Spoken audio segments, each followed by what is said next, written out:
With Kevin Warsh taking over as Fed chair, many retirees are wondering, what could this mean for high-yield savings accounts? Fed leadership plays a major role in rate decisions, as you know, and even small policy shifts can impact savings yields. Understanding these changes can help retirees make smarter cash decisions. Welcome to Leibel On Fire with Amazon best-selling author and Yields for You portfolio manager, Leibel Sternbach. Leibel On Fire is supported by our ETFs, Yields for You, Strategy A, and Relative Strength Managed Volatility. Our mission is to help 1 million people retire with financial security. Now, the financial independence and retirement show dedicated to helping you build the life of your dreams as fast as possible with as little stress as possible. It's Leibel On Fire. Hello and welcome back to Leibel On Fire. I'm Freddie Bell, and with me is Amazon's best-selling author of Living with Financial Anxiety, and there's a lot of that in the world today, and also the author of the book, Authenticity. And a really authentic man is Leibel Sternbach. Hello and welcome back, sir. Hey, how are you doing today? Unbelievable. And I'm wondering, right off the top, about how Kevin Warsh taking over as Fed chair can impact high-yield savings rates right now. Are you seeing anything?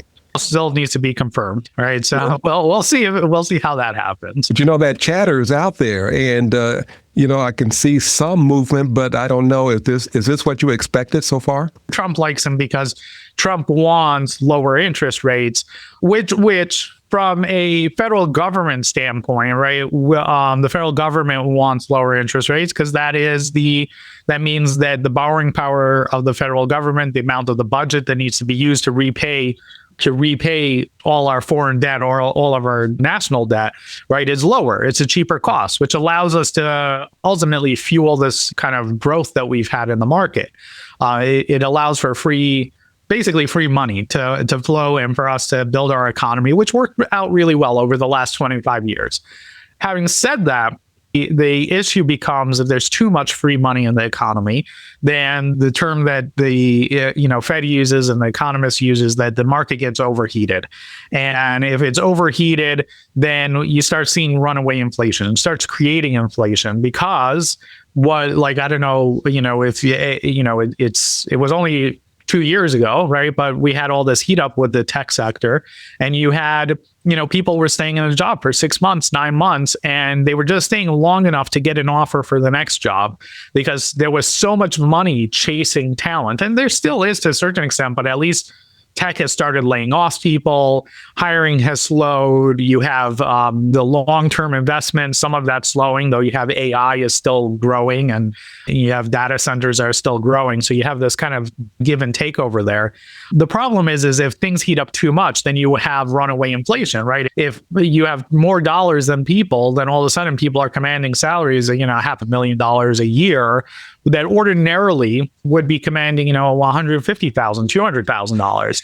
And then what happens, right? They start spending that money, right? If you look at places like San Francisco, where these people live, right, or New York City, right, the rents have gone astronomical, land costs has gone astronomical because you have all this money chasing a finite resource. Mm-hmm. So the Fed's job, right, is this dual mandate of keep employment at a healthy level, while at the same time managing inflation, right? Keeping inflation at a healthy level and unemployment at a healthy level. The problem is if you bring interest rates down too quickly, then you cause unemployment. You might cause unemployment to go down temporarily, but over the long run, you're going to damage the economy. And it's always a juggling act. So he's a big advocate of reducing interest rates. He thinks we can go down further. However, he's also a big advocate for unwinding the Treasury balance sheet, the Fed's balance sheet. The Fed owns a vast majority of the treasuries that the government issues. And they also own a whole lot of private bonds, right? So the bonds for a lot of companies on the stock market, right? They own a whole lot of them. And he's a big advocate for unwinding it, which if he unwinds, that's a whole lot of money that's being pumped back into the economy. If he pumps that money back into the economy, right, while lowering interest rates, that is very inflationary. which again is kind of the opposite of what the Fed is supposed to do. If you just joined us, we're talking about a new Fed chair and your high yield savings and what you should know as a retiree. And I'm just, I've heard Jerome and Bernanke and all the rest of it, and now Kevin Warsh. There's a lot of concern about the Fed remaining independent. And why is that important? And what are your thoughts on the Fed independence at this level with the new Fed chair? I'm going to answer you indirectly. I'm going to actually quote Jerome Powell on this one. Okay. Someone asked them, a similar question, right? Because Trump doesn't want the Fed to be independent, right? He wants them to be under his control. And he's not the first president who wants that, and he's not going to be the last. Jerome Powell recently answered a reporter by saying that the reason why the Fed should be independent is because presidents or politicians, the Fed can easily accommodate a whole lot of political willpower, right? So when you talk about Trump, right, or really any political entity, right, whether it's in this country or in another country, and if you look at third world countries, especially South America, Venezuela, to be very specific, sure. When you look at these countries, when you have a government that is trying to prop up itself, right, and is trying to buy votes and is trying to buy goodwill, then one of the most common ways to do it is to give out free money, right? You give out free food, you give out free money, you give out free housing, whatever it is, right? You buy the will of the people. It works temporarily, right? As anyone who's looked at any communist country, right? The first few years are amazing. Everyone is living better. But then very quickly, right, things go downhill because natural supply and demand, right? If you've got too much supply, right, or you've got too much demand and not enough supply, then everything falls apart. And the problem with the Fed is the Fed can control they are the supply and demand, right? They are the only entity that is able to just print unlimited amounts of money. And they get to control kind of whether the economy is doing well or not. And so if they're under political pressure or political will to do anything, then the real risk is if the people who are making the demands don't understand the impacts of what they're doing, or they are short term, right? All they care about is the next 3 years, not the next 30 years. Then they're going to succumb to those pressures of short-term gains over long-term success. And ultimately, that will lead to the ruin of our country or any country that does it. And historically, every country where political will came first over monetary policy, they have all succumbed to economic, disaster. That's a frightening picture. So can you talk about the impact on retirees should the Fed reduce interest rates? If the Fed reduces interest rates, so immediate impact is going to be that you're going to have to take on more risk with your money because you're going to need a return, right? So right now you can get, CDs are still at about 4% if you wanted to find it.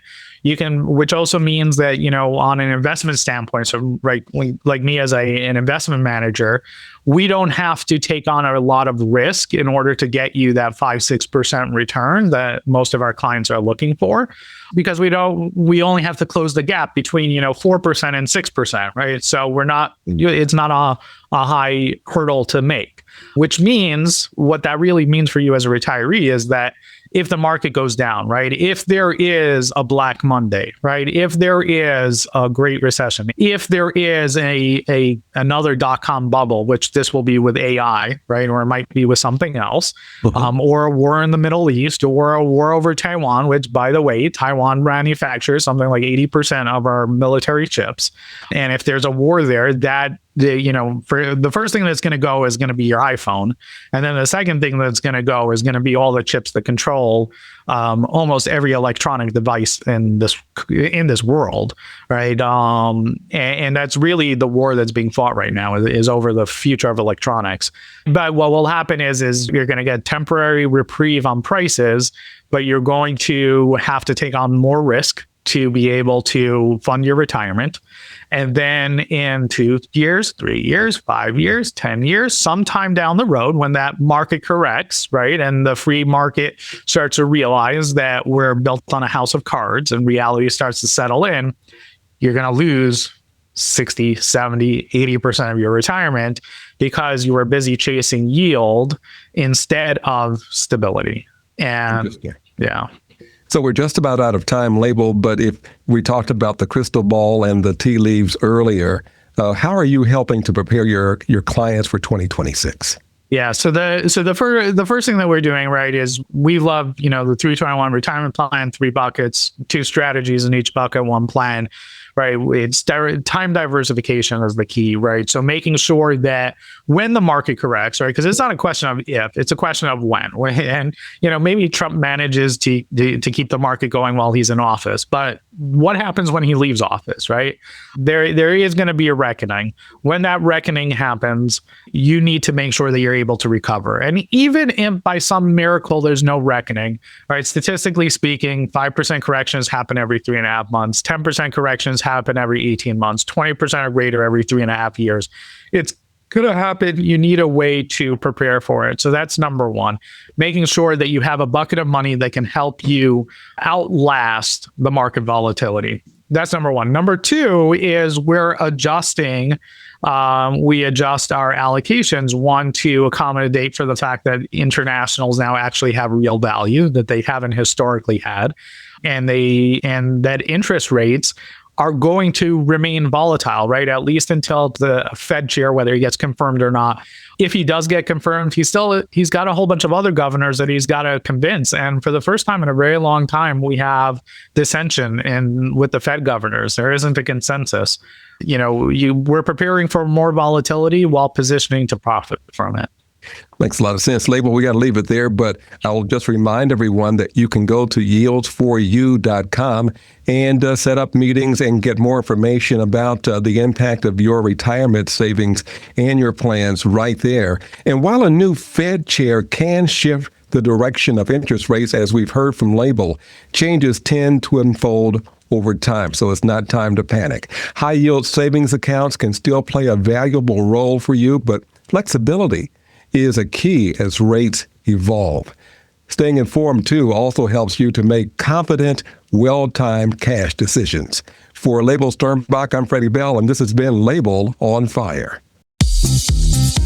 If you would like to see how the Yields for You team can help you get off the Wall Street roller coaster and save you money on taxes so you can live the life of your dreams, book an appointment online at yieldsforyou.com or call 410-914-4894. Yields for You is a registered investment advisor in the state of New York and only transacts business in states where the firm is properly registered or is excluded or exempted from registration requirements. Registration as an investment advisor is not an endorsement. Information presented on this program is believed to be factual and up to date, but we do not guarantee its accuracy, and it should not be regarded as complete analysis of the subjects discussed. Discussion should not be construed as an offer to buy or sell, or solicitation of any offer to buy or sell the investments mentioned. Annuity guarantees are subject to the claims paying ability of the issuing insurance company. Content should not be viewed as legal or tax advice. Always consult an attorney or tax professional regarding your specific legal or tax situation.